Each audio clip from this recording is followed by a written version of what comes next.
So the next class of disorders that we're going to discuss is the category of anxiety disorders. Now, anxiety is sort of this vague feeling of fear and apprehension, and everybody experiences this. Having some anxiety is just part and parcel of living a life. But it could become a problem when it's irrational, when it makes no sense, when it's uncontrollable, and when it's disruptive. And a primary thing that categorizes anxiety disorders is distressing, persistent anxiety, obviously enough, but also the possibility of maladaptive behaviors that serve to reduce anxiety. So the anxiety is one problem, but sometimes people act in certain ways to make their anxiety go away, and these ways themselves cause problems. So one major type of anxiety disorder is called generalized anxiety disorder. It's worrying about things all the time.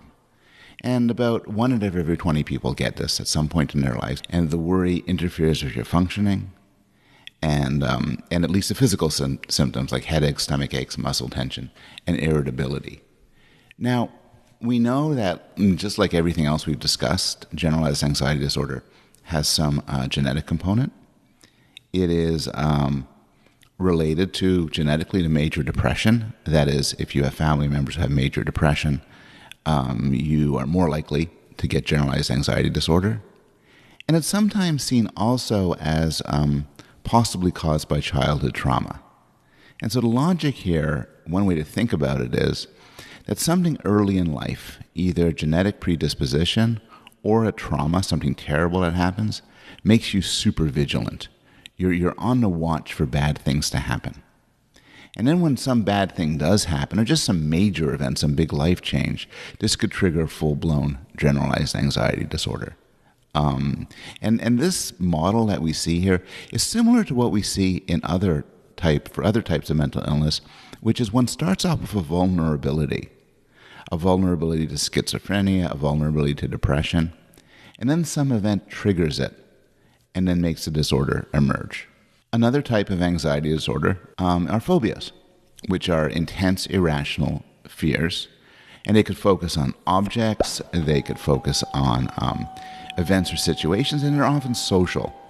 Social phobias might manifest themselves as sort of a severe form of shyness. They tend to emerge in adolescence during the teenage years, and they're more common in women than men.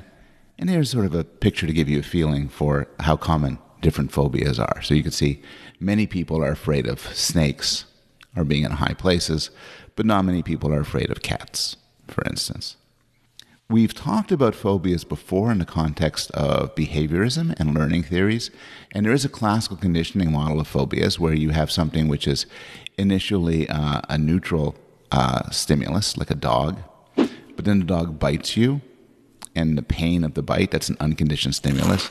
And so you associate the dog with the bite, and all of a sudden you're afraid of dogs. And it's not a crazy theory, but it has many problems. For one thing, people typically have no memory of a traumatic experience. I'm kind of have a bit of a phobia about mice and rats, just between us. But I've never had a bad experience with them.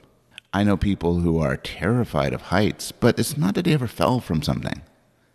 Moreover, there are many cases where you could have a traumatic experience, but it doesn't lead to phobia. A dog could bite you. Maybe many of you have been bitten by dogs, but you're not afraid of dogs.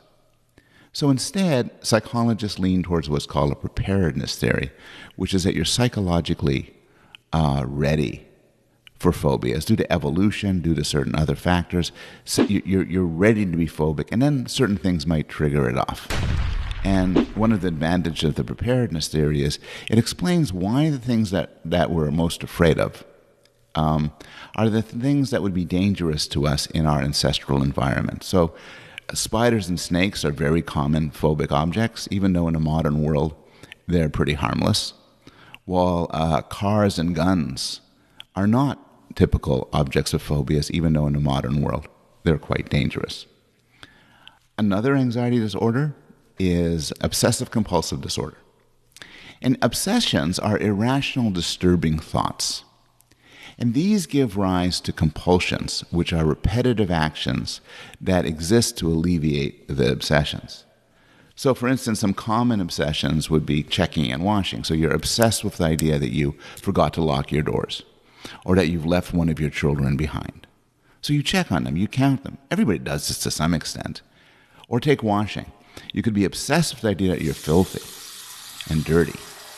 And so the obsession leads to compulsion of washing. Now, again, obviously this sort of makes sense in real life. I think my hands are dirty, I want to wash them. But the problem with the obsessive compulsive is they're obsessed with it. They can't stop washing their hands, even though at some intellectual level they know they're not dirty.